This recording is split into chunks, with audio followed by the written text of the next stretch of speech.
Yeah. And it was like, I mean, like, had some Don't sort you of like pay for that $40 before to you park the sit? car.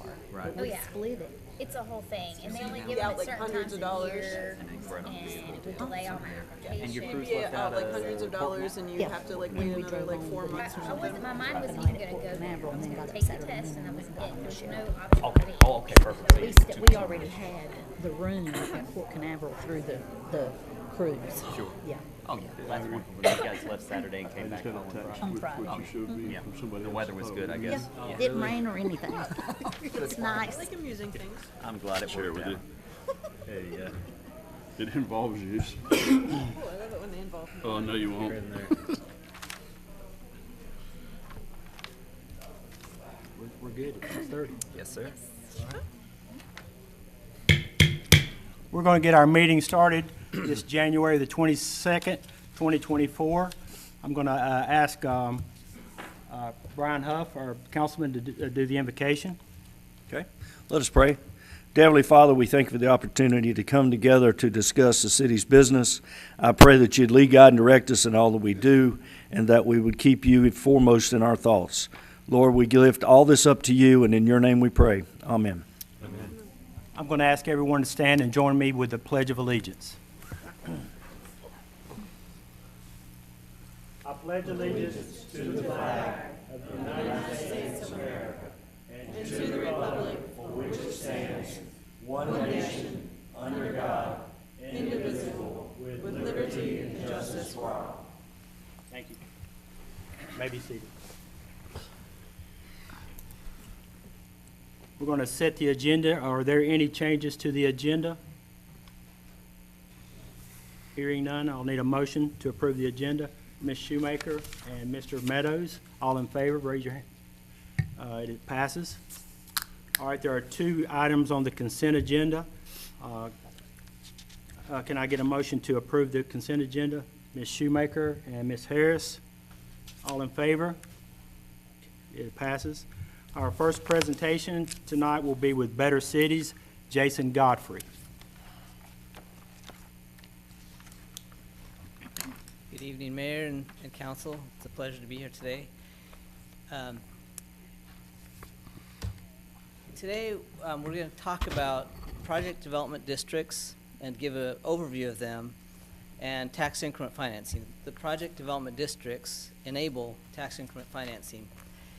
And really today is just a kind of a theoretical discussion to understand, to help provide information about what they are and what the benefits are. It's important to be ahead of this, so you have this tool in your toolkit as we consider projects that come down the road. This is an important way that communities can bring about projects that are of community interest. To start off with, to frame this, let me give 3 scenarios. The first is you've got something zoned, you've got it, a developer comes along and they come with a project and a plan that's perfectly consistent with what you're trying to accomplish, then no intervention necessary, right? That's easy. Second scenario, let's say someone's outside of the boundaries and they want to be, they want the utilities, so they want to be annexed in.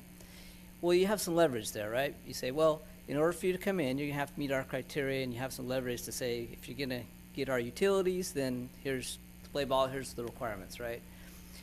Third scenario is someone wants to do a project, and you've got an area designated, and you have a specific use in mind. And this use has public benefit. So an example might be Veterans Park, or the North Gateway that we've talked about.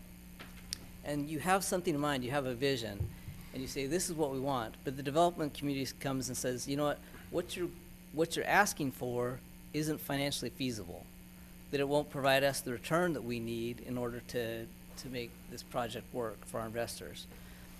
And in that case, then, you say, look, there's a public benefit to be derived from this, therefore we can use some tax increment financing to bring this about. And that's what the whole intent of this state statute is, to give you something in your toolbox that you can catalyze and move forward projects that otherwise would not be feasible. The but-for principle. We'll talk about that in a minute. So what is it? There's this long definition, but basically it's a tool to provide debt financing to projects that allows the local government to borrow funds on future tax increment. We'll talk about how that's determined in a second. The debt is secured by those future revenue streams. The purpose of tax increment financing, or TIF, is to reduce blight, and there's some specific definitions around that, in a specific area. So you draw a boundary and say, this is the target area of the project development district.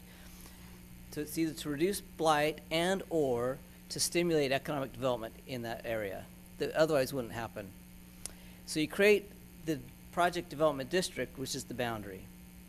And it's authorized to capture the tax increments. So we'll talk about that in a minute. Projects can be residential, commercial, recreational, all kinds of uses. And the tax rate stays the same. So you're not changing the tax rates. And there's a maximum of 30 years that these project development districts can collect the tax increment. So let me stop there. Questions? Any questions, council? Mr. Meadows?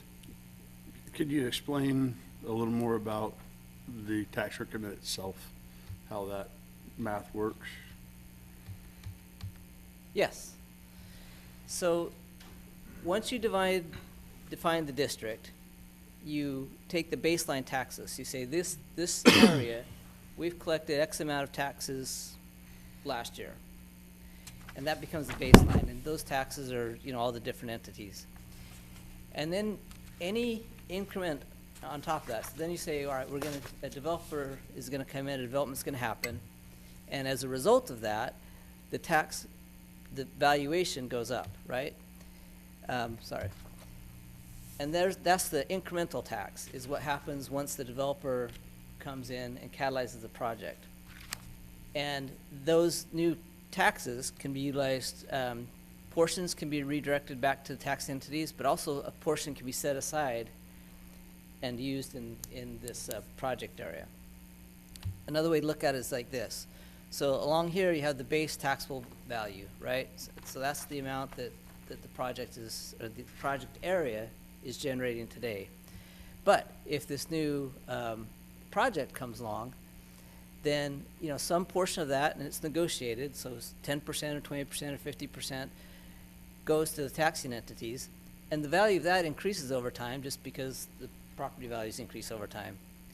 But you also define an increment that goes to the developer, this blue space. And what the TIF allows you to do is it says, look, before we were getting $50,000 from this area. With this new development, now all of a sudden there's going to be $200,000 a year coming in extra taxes.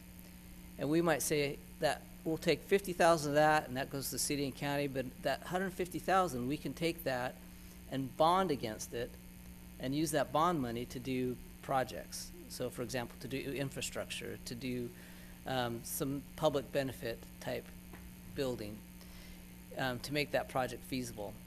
And that tax increment, bonding for that and providing that money up front is what would make the project feasible, whereas otherwise it wouldn't be. So that's the but-for principle. So critical to tax increment financing is saying, but for this investment, this project wouldn't happen. Okay? So there's two critical points to this. One is you only do, this only really is, you can do it for anything, but really to be good public stewards, you should only do this when you're doing something for the public benefit. So this is not about lining the pockets of a developer. This is about we as a community want something, and this is a mechanism for us to have that developer provide it to us. Does that make sense? And so that's the first piece, public interest, and the second piece is the but-for principle. So the developer comes and says, hey, I'm underwater on this project. I understand what you're trying to do, but I'm negative on my return. Okay, so if we provide the infrastructure, if we provide some financing for the some of the building, how does that change your project? Oh yeah, now I can make it happen. Okay, well it's in the public interest, we can move forward. Any more questions? Okay. Now, I talked about those bonds, right? So you say there's this stream of $150,000 a year in incremental taxes in our hypothetical example, and you can bond against that. The great thing about tax increment financing is those are non-recourse bonds, meaning if an investor buys those, they're betting on that tax increment, but they can't come back to the city if it defaults or if something goes wrong. So they're really just saying we're looking at that future revenue stream, and that's all that's the collateral we have. So the city incurs no incremental risk for undertaking one of these bonds. And it doesn't affect the bond rating for the city. Can only be used for capital costs, so utilities, roads, buildings, etc. And it must meet, so when you draw that area, it must meet one of these definitions: blighted, deteriorated, appropriate for rehabilitation or conservation, or for economic development. So it's hard to think of an area that wouldn't fit into one of those categories, right? So the legislature's defined this favorably, so you can kind of justify pretty much any project by these definitions. So this is the process. I won't go through it unless you really want me to, but there's just a specific process you go through. You draw out the area, you freeze the tax rates, say here's what it is, you define your increment, you create a plan saying we're going to give this much back to the communities, we're going to retain this much. The county basically has a 28-day limit, I think, 28 days to turn around and say yes or no on it, and if they say no, there's got to be a reason. So it's really, once the city says it, it's incumbent on the county to either approve it or give a reason why they can't. Any desire to go into any more detail on this? This is in your packet, but really the intent is just to kind of an overview so you're prepared when the time comes to move forward with one of these projects.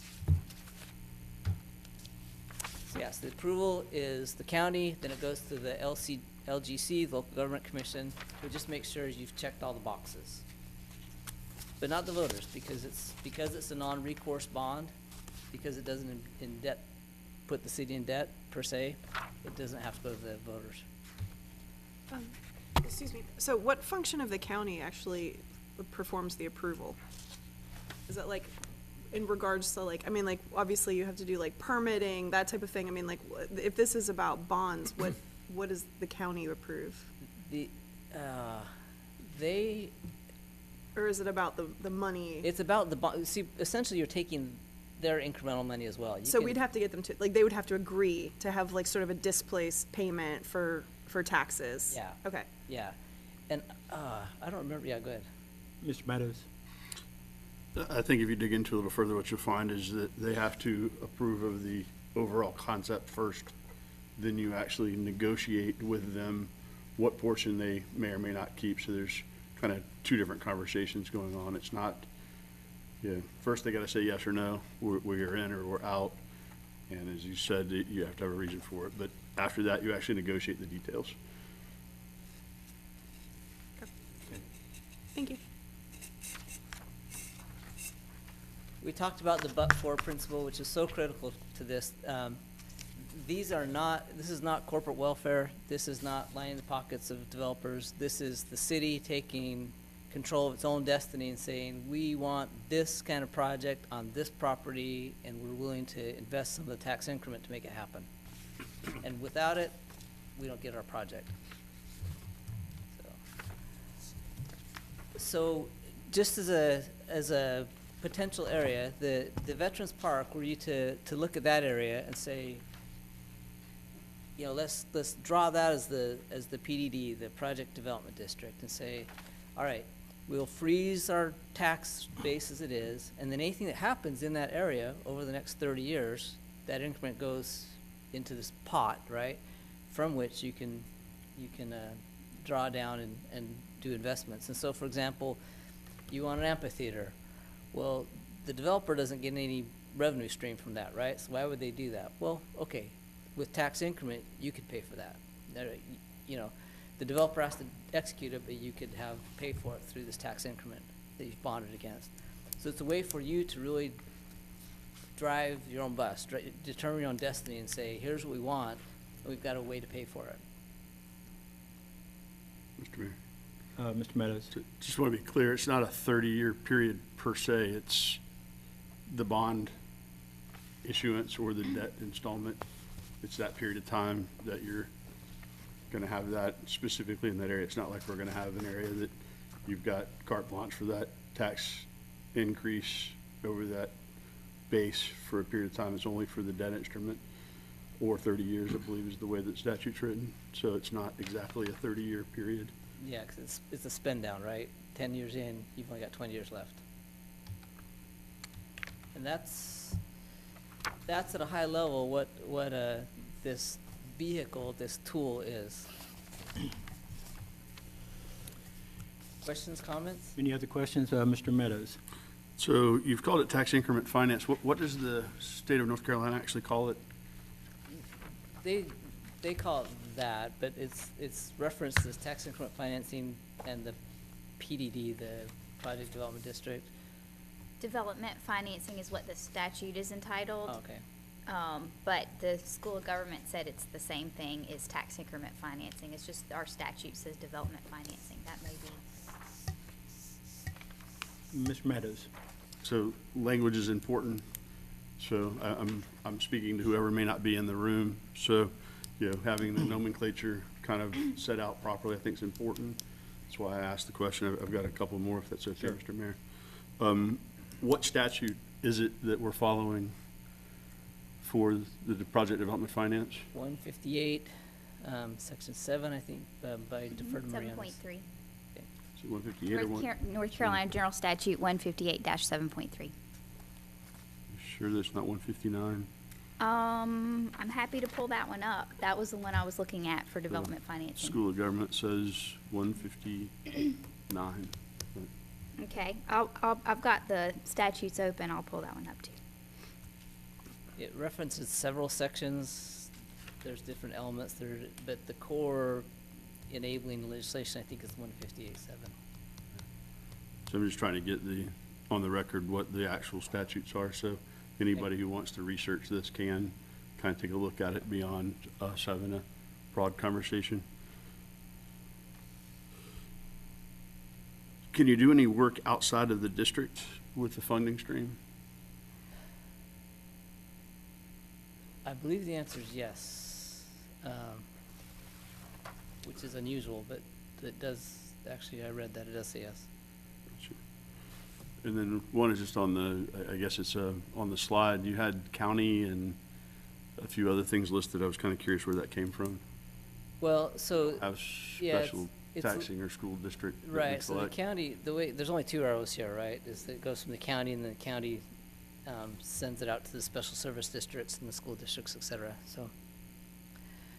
So they're all involved in the taxes, but it directly goes to the city and the county. Mr. Huff? So let me ask this, if we were to use this for Veterans Park, say for an amphitheater, what would we do, could we use that, and I'm following up on Mr. Meadows' question, say a gym, or in Tuckasegee Park, or would we need to set up a district in Tuckasegee Park for the redevelopment to pay for a gym there through a TIF?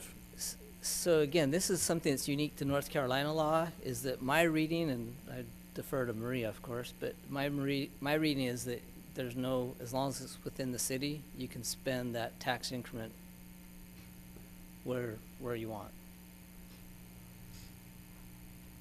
I'm by no means an expert on tax increment financing. I'll say that the school of government has frequently asked questions.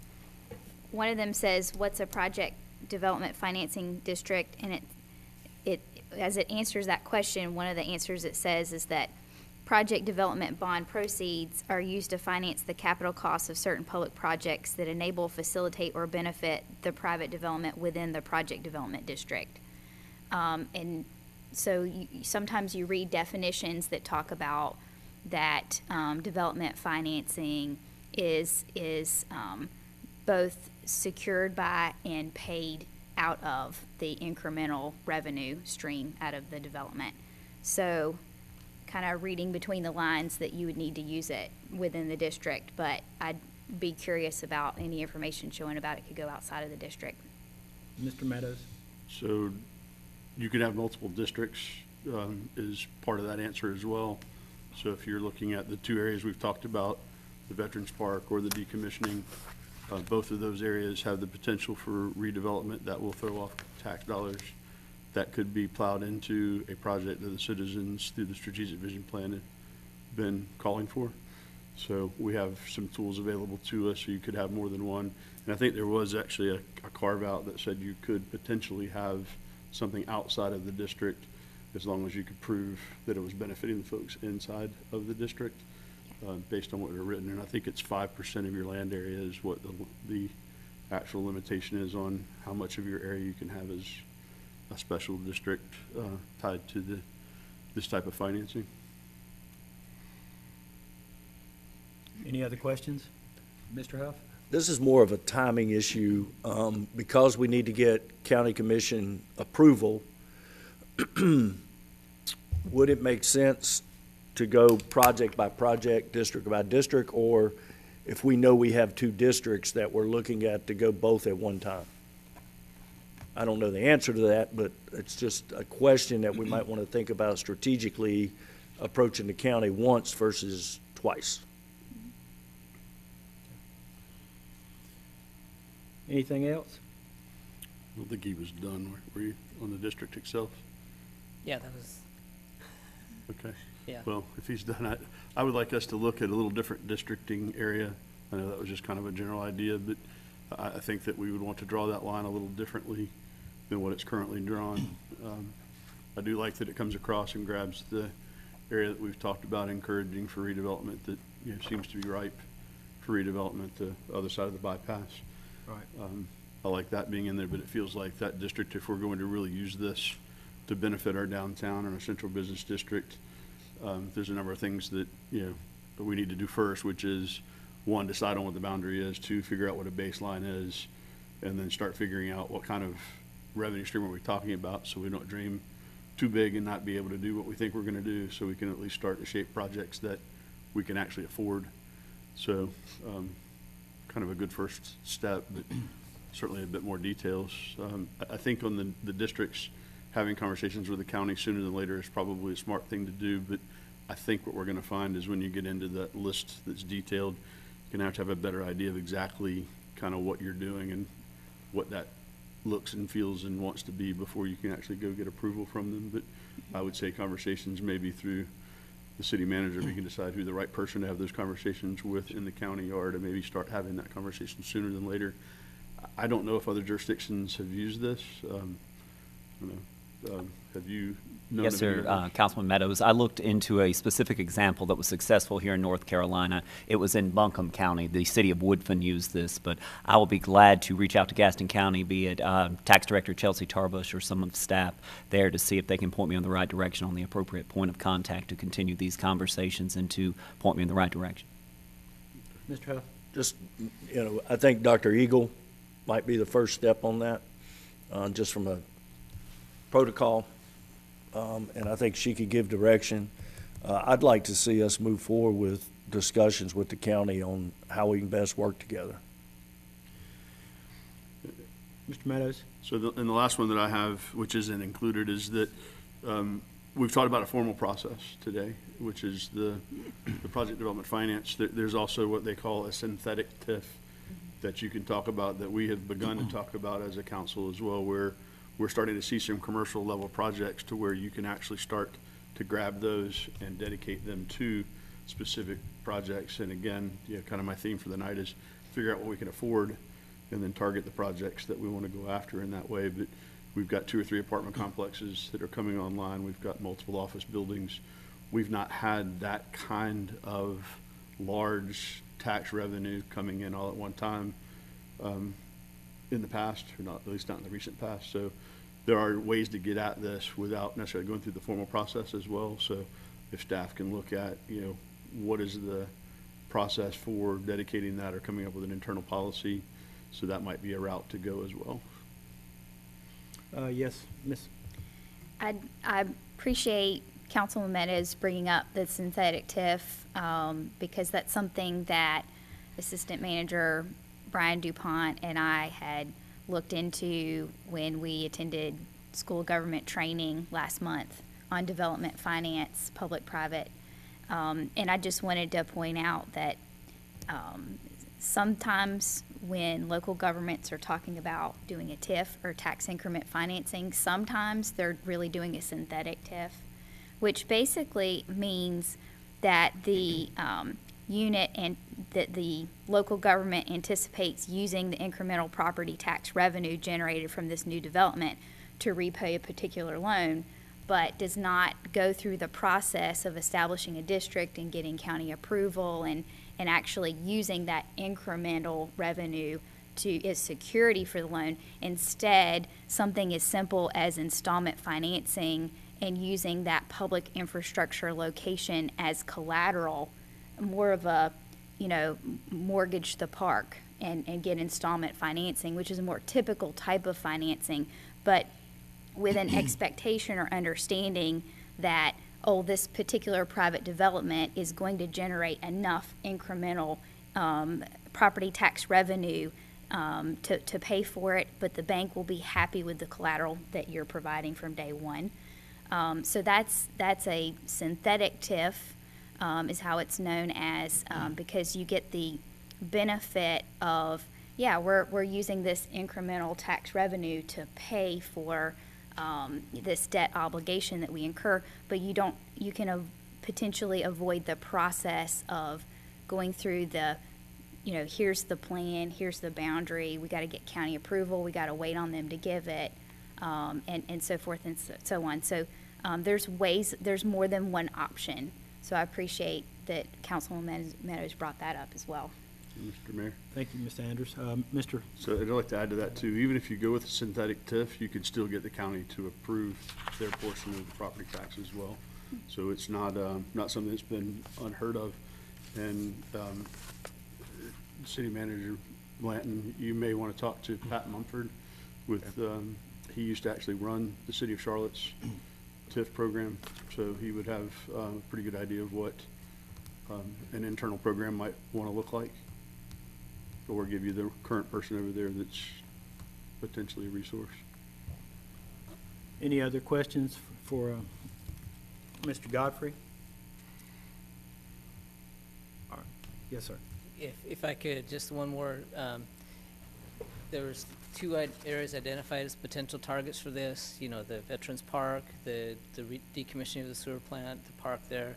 I might add the North Gateway, Northtown Gateway, that I think that project will probably, if we do it at the scale that we've been talking about, that's going to require a little extra investment, I think, but would be, if you just let the market go with it, you'll get something much less than I think our vision is. So that might be a third one.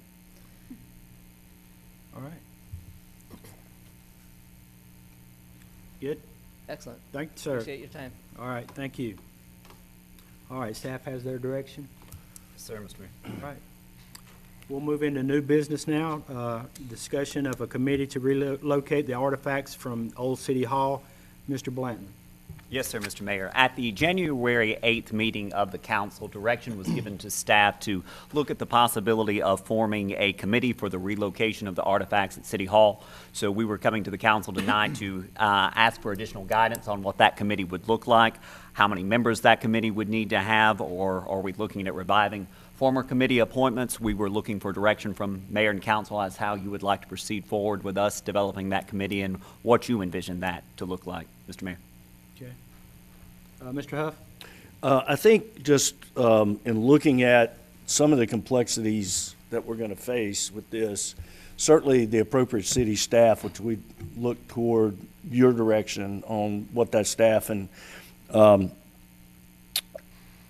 the second thing I would think is council representation. I would submit potentially Councilwoman Shoemaker and Councilman Reeves would be potentially good for that, and certainly the council would have to approve anything. But The next I would suggest would be Nancy Wren from the Historical Society, Willie Melton, and Joy Walker. And I think it would be good to reach out to them for the understanding of what this means. But before speaking to council, I didn't want to overstep or take any action. But I think a curator, potentially. I know we're getting ready to see a presentation which will encompass a lot of how we move the exhibits and take care of them.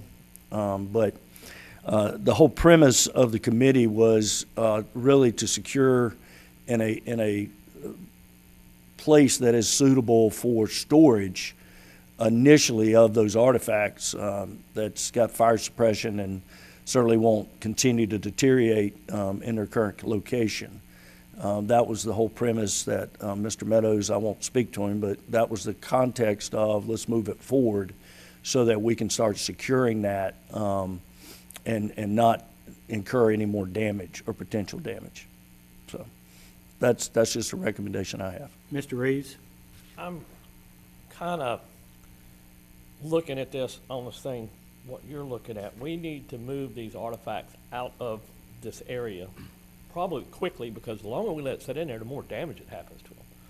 You know, irregardless of how we develop or do this in a committee, we need to consider the fact if we let this sit in there another year talking about it, you know, that's just more damage to it. And, you know, I kind of put it on a time frame. If you own a house, you got a water leak and it's damaging, you move your stuff out. And I'm kind of with that, you know, as a committee, that's fine, but I think we need to come together and decide, do we need a committee to decide to move it, or do we just, okay, we need to move this out of the area where it's being damaged? I don't know. I mean, Mr. Meadows? So there's a number of moving parts here is the way that I've kind of thought through this, and your next agenda item kind of gets at part of that, in that it's designing, it's not only protecting the artifacts, that's one piece, but I think designing the new space is a part of that as well.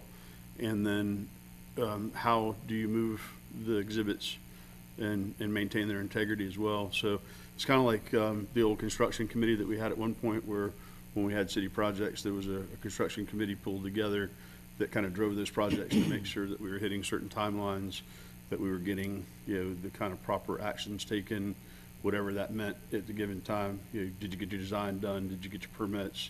You know, where are we at in the budget? Where are we at in actually executing the construction? Because there's a fair amount of discussion, I think, still to be had about what does that space look like? You know, how do you address current exhibits? How do you adjust the exhibits? How do you fit new in? How do you deal with transitional exhibits? There's a lot that goes into that, where you talk about a curator and bringing in somebody with that kind of background or that resource, and then you tap in, you know, to our historical society and the folks that know all the material, and use the proper professionals to make sure that we're doing it right. So it's more than just moving the material in my mind. It's creating the new space and making sure that we have a program that we are putting in that space that kind of promotes people coming to see it, and that we take care of what we have. And I've heard multiple times where people are saying, you know, there's stuff we want to get to see. You know, so we've got space upstairs that I walked through with a few folks that when you first come up the steps, hasn't been used in years. When you first walk in to go pay the water bills, they don't get much traffic. There's almost 2,000 square feet up there, I think, plus or minus, it's not being used. That could become transitional space. I think that city staff as well, Jeremy, I think, was in the room. If you look at the sconces on the walls outside, you've already got electric there. You know, you could adjust the light fixtures slightly, and, you know, suddenly now you have the ability to shine light on an art project, and you've got even more space to start displaying our art throughout this building. So I think there's more to it than just moving the artifacts. Mr. Reeves? I'm a little confused. I think what we were, Jonathan, you can correct me, we're talking about the damage that's being done in the basement at this point, right? Is that what we're concerned with? That is one of the elements, Mr. Reeves, yes. That's what I was referring to. Let's get something done with that before the damage continues to happen, and then we can enter into this further discussion on what Mr. Meadows was speaking about. Yeah, I think that we need input from the Historical Society, how we can work together to make this happen, but I think the things that are down in the basement, that's our priority for the moment, is to try to get that situated and get it moved in a space that's going to work for everyone, so we can work on that. Yes, sir, Mr. Craig? I think it was either late last week or middle of last week where Gaston County Museum of Arts, they actually just went through something similar, not exactly what we're talking about, but where they were moving some things, and they brought in a team that was specifically, that's their expertise. And so I think it'll be wise to reach out to them to kind of see maybe who that was that helped them out, or like what the process was. Sure. Anyone else? Mr. Blanton? I suppose next step would just be direction from council with what the scope of this committee would be. Would it be several different factors? Number one, we look at the immediate relocation of artifacts that are in imminent damage. Number two, the committee members that are going to assist in giving direction and advisory opinion on what the format of the room is going to look like, what the museum's going to look like, and different options. So just if we, yes, ma'am, Ms. Shoemaker, please. Oh, I'm sorry. Ms. Shoemaker? I'm sorry, I didn't mean to interrupt you. I was just kind of raising for when you were finished. Were you finished with your thought? Okay. So my suggestion or my thought would be that I completely agree with Councilman Reeves on this, that maybe like the actual moving of artifacts could be something that doesn't need to be controlled by the committee, because that could be done immediately. I think that we're all, especially with like the horrendous weather we've been having lately, like I think everyone's got significant concern about the integrity of the artifacts and where they're being located, and we want to preserve that because that's what this entire discussion's about. So we're going to make sure that what's down there is protected to the like absolute best ability, and the faster we do that, the better. So I agree with Mr. Reeves on that. And then I think that the committee could pick up from there, right? Because it's going to take a little bit of time to get the committee together. Like, Mr. Manager said that it's, important for us to be able to, reach out to the Historic Society to make sure that we've got representative people of like citizens, council, staff, as well as members of the Historic Society, so that we can have a good representation. So I feel like if we do that to move forward with the other items like designing the new space, maintaining the integrity of the exhibits, bringing in whatever third-party contractors we need to accomplish those goals, those could be things that are handled by the committee, perhaps. Mr. Huff? Just a point of clarification on that. Are you suggesting that we wait on the committee appointment, or go ahead and do the committee and direct staff to start moving artifacts and start working? I just want to be sure I'm clear on what your suggestion was. Ms. Shoemaker? I would actually say that we move forward with the committee immediately, because it's going to take us a while to get that up and really running. But in the meantime, like, give staff the authority to get the items moved tomorrow if possible. Yeah. I mean, as quickly as possible to preserve what we can, especially in light of the weather, the strange weather we've been having. So.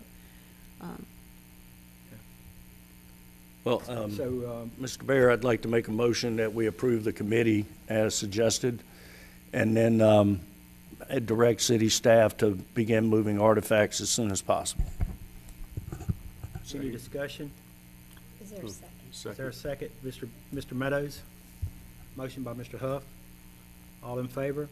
Discussion. Discussion, I'm sorry. Ms. Harris? I appreciate Councilman Huff, but, recommending the committee, but we should have asked our mayor if he had recommendations of what he wanted to do, since it would kind of be a mayor-appointed committee. I do feel that we should be, the Historical Society should be involved with this majorly. And I think, there's some great names that Mr. Huff had mentioned here.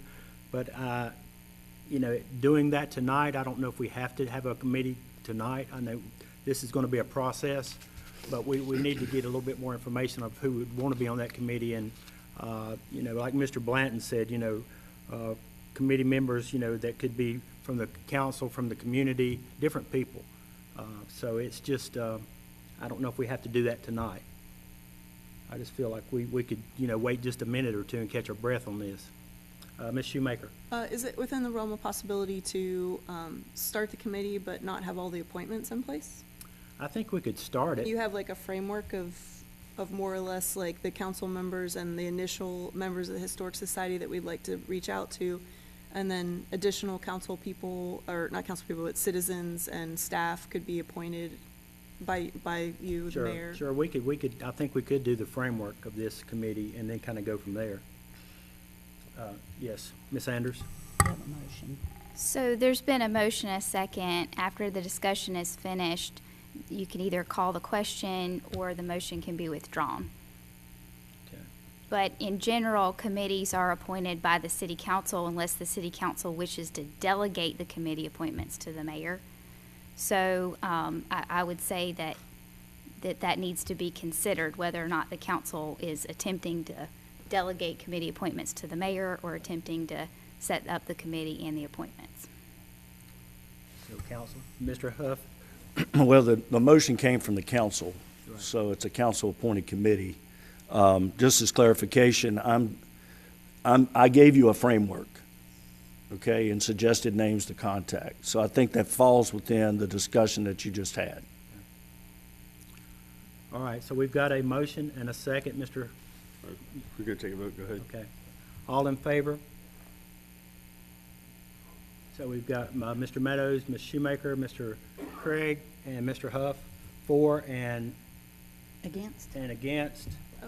I'm sorry. Are you for or Well, he had his against? hand Mr. up for Reeves? 4. I was for. Yeah. Okay, Mr. Set the Reeves. committee up. okay. And Mr. Reeves, for and against. Me. Ms. Harris. So the motion is made.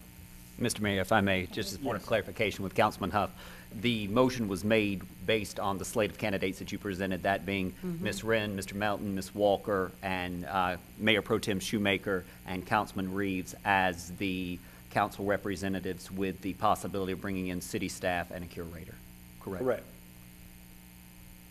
And I'm sure as time goes, excuse me, Mr. Mayor, Yes. I'm sure as time goes on, that there'll be other potential people that will want to serve or need to serve, that expertise might be there that is needed or what have you.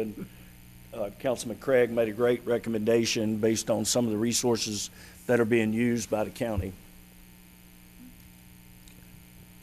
All right. Are we clear on that? Yes, sir, Mr. Mayor. All right, staff's got their direction. All right. Anything else on that? We're going to move on to the historical. Mr. Reeves had something. I'm sorry, Mr. Reeves? I want to revisit back to what Lauren and I were talking about. Did we agree to take immediate action to work on getting those It's part of the motion. Yes, I think it was. established stuff out? Right. Can, is there any clarification where we can have why there was a no from you? Well, since I am the liaison to the Historical Society now, I just felt like I would be on that committee, Okay, okay? no, that's perfect. Okay. So we're going to go Mr. to, I'm sorry, Mr. Meadows? I would be okay amending the motion if she wants to be on the committee. I think that would be a good idea to do do the How that. many, all right, and I'm cool with that too. I don't You would really have have to a amend preference it. there. But I we've was already just voted. trying to get Ken involved in the process, as a new council member. That was it. So, I mean, look, sorry, the attorney, how do we, So Amend that. if Councilman Huff wishes to amend his motion and Councilman Meadows wishes to second that amendment, then there could be a new vote after that. But we can't, I just want a clarification. We would have 3 council people on there? Is that, Does that create a full? That's not a, it's I not- mean, that's normally not how we do it. We usually have 2. That's I think that's a good point when Because if the considering mayor shows up, motion. you've got a quorum. I think that's a good point when considering any sort of amendment to the motion. Okay. So I'll amend my motion to replace Kenneth Reeves with Phyllis Harris and still include Lauren Shoemaker.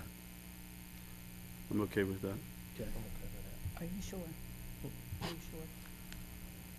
So call Okay. the question. all right, so the motion was amended by Mr. Huff to take Mr. Reeves off and put Ms. Harris on. And are you okay with that, Mr.? Second. Okay. All right, all in favor with that? All right, it passes unanimously. All right, staff has their direction. All right, we're moving on. Historical Museum proposal for design services, Creech and Associates.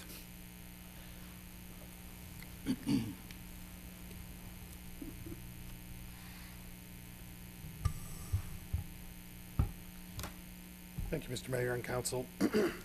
We have provided a kind of standard proposal for the relocation of the museum based on some of the work that we've done at other museums. It's kind of not really knowing all the ins and outs, and I think we were still discussing some of that tonight. Just a kind of baseline proposal where what we see from a typical museum standpoint. We've obviously made some modifications to it just based on the fact that this is not a new building, that it would be an upfit to an existing space. We've included a consultant team that we would typically see on a museum. So we have the typical architectural and engineering staff, but also included would be an acoustic designer, specialty lighting designer, and an exhibit designer. So I think what we're trying to do right now is understand what the council would like to see as far as scope to make sure that we have all of that included, especially as it relates to the steering committee and their interaction and input in this entire process. But then also, once that steering committee is established, it might be beneficial, and what we've done in the past is kind of vetted that scope, because the exhibit designer, while falling under our umbrella, is very specific to the museum. And what we've come to find in doing these types of projects is that it's not a one solution fits all type approach. We think that getting the stakeholders involved and having that discussion early on with the exhibit designer can really kind of help to define their scope. And that can mean that we add more to or remove from that specific scope. So you probably noticed in the packet that there was no cost associated. I think what we're trying to do is understand all the various components that make up this proposal.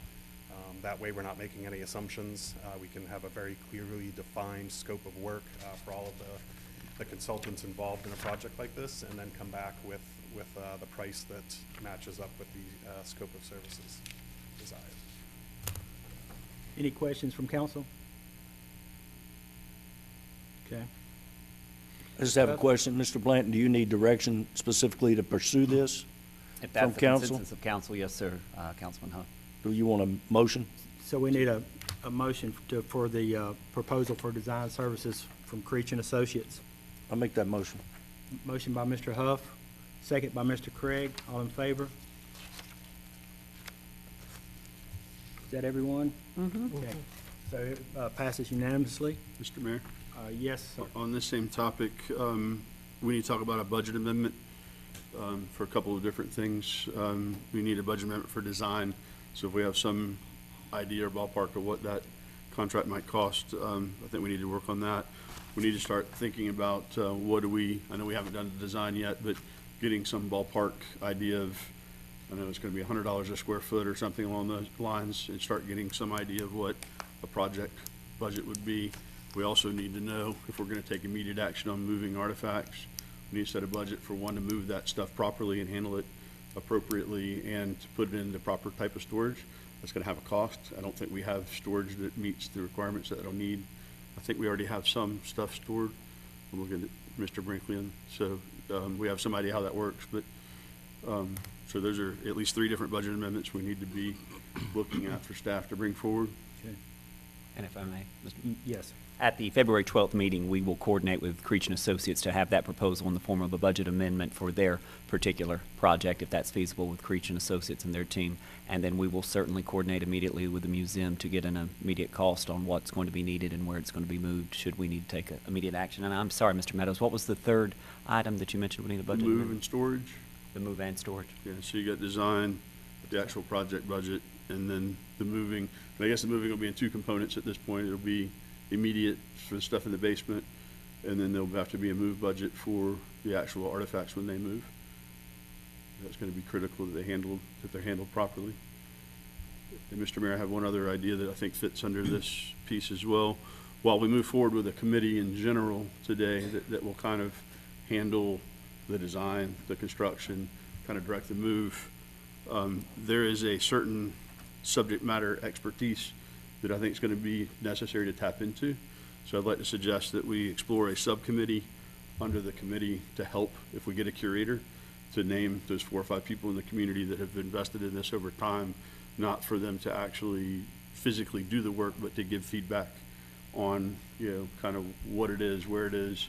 We've talked about also, I don't know if this is part of the Creech assignment or not, is One of the things that, like if you go, I'm showing my age here, but you go to the Biltmore, they used to hand you the Walkman.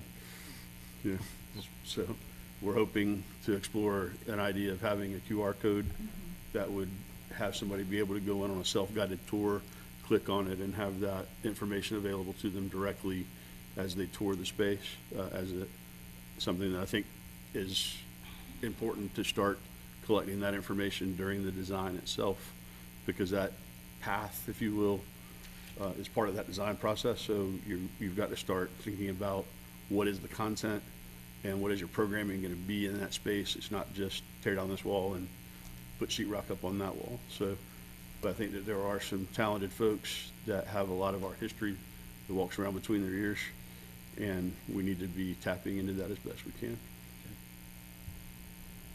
So I don't know how to formalize that. I don't know if that's staff or if that's part of. I think that would be something that staff could look into, and we could move forward with that. Any other discussion on this subject? Ms. Shoemaker? Just out of curiosity for Ms. Andrews, what is the proper procedure for setting up a subcommittee? Is that just within the purview of the committee itself, or does it come back to council? I'd say that it could be, I could see it being handled either way. If council creates the subcommittee, then it's more up to council to make sure that it is created and it stays that way, and the committee themselves can't disband it.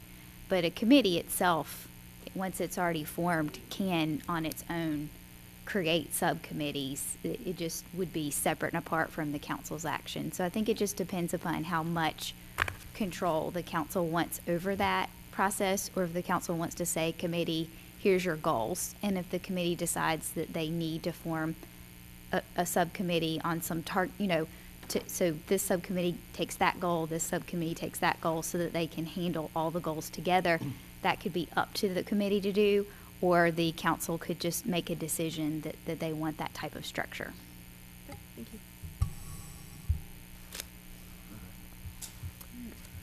All right. Moving on to a discussion of the November 11th, 2024 meeting schedule. There's a holiday there, Mr. Blanton. Yes, sir, Mr. Mayor. The council has approved the meeting schedule for 2024. In that approval, we listed the November regular meeting as being on November 11th, which of course falls on Veterans Day. So we're looking direction from council tonight if you want to amend the fee schedule to reflect a different date, or if you would like to proceed with continuing to meet on that date. I would just note that City Hall administrative offices would be closed that day, but we will certainly make happen whatever you guys wish. One possibility is we could move it to that Tuesday, the following day. Any thoughts from the council on that? Ms. Shoemaker? That's my son's birthday, so let's move it to Tuesday. So Tuesday's good for you. Please. Mr. Craig? My question was just seeing if anyone had it, remembered if anything like this happened in the past, and if so, what happened? For sure. Can't remember if that's happened in the past or what we did. I don't have a problem with I don't moving have a it to problem moving Tuesday. it to Tuesday, yeah. Mr. Meadows?